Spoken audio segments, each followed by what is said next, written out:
sira ulo yung driver na yan eh. Tadyakan ko pa yan eh. Ang dami dito. Ibang driver po yun.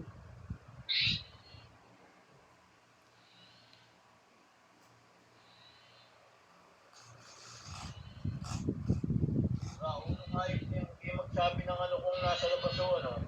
Tapos ba't siya lang yan na tumawag? Sagutin mo muna. Tingnan mo kung anong sabihin. Ba naman yan? Rolos Olson na.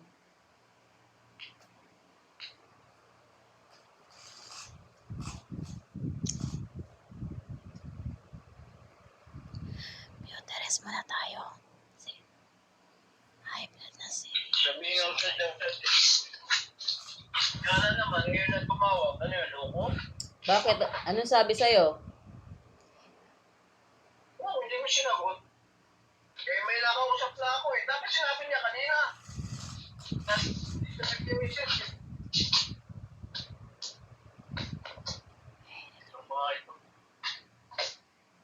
I-message mo, i-miss call mo sa WhatsApp.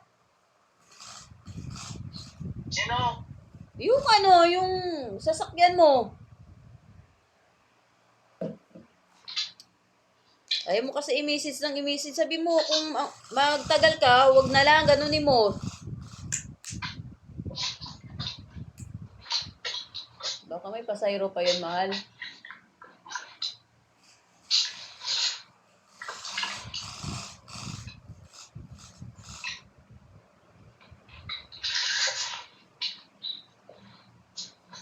O tumatawag sa'yo si Alan, di ba naka-duty si Alan?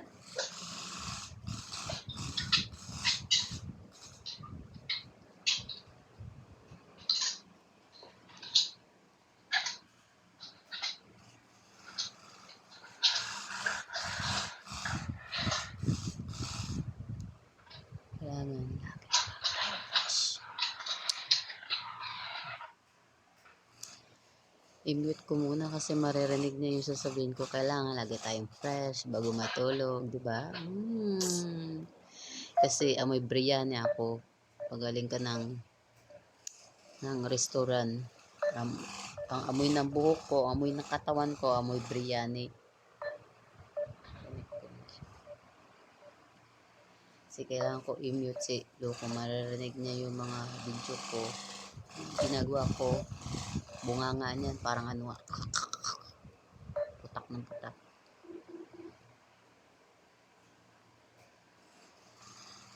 Yan. May high blood na siya. Ang tagal daw ng driver niya.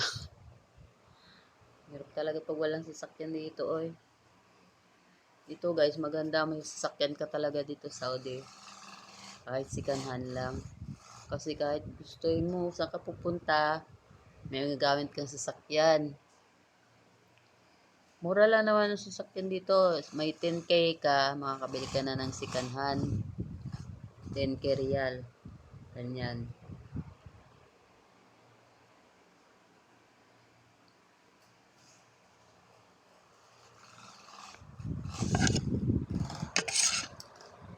Siya.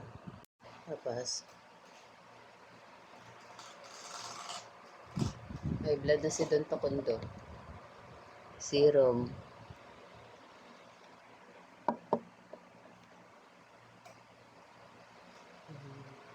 Kailangan laging baby face ang mukha natin para hindi tayo magmukhang matanda.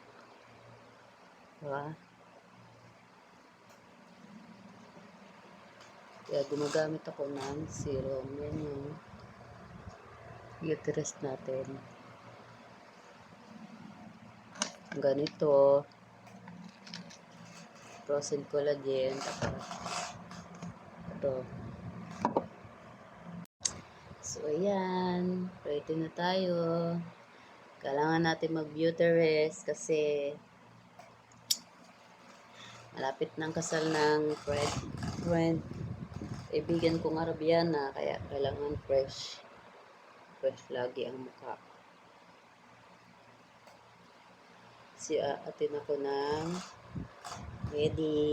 wedding. Oh my gosh. Oh, diba? First time na may nag-invite sa akin ng Arabiana.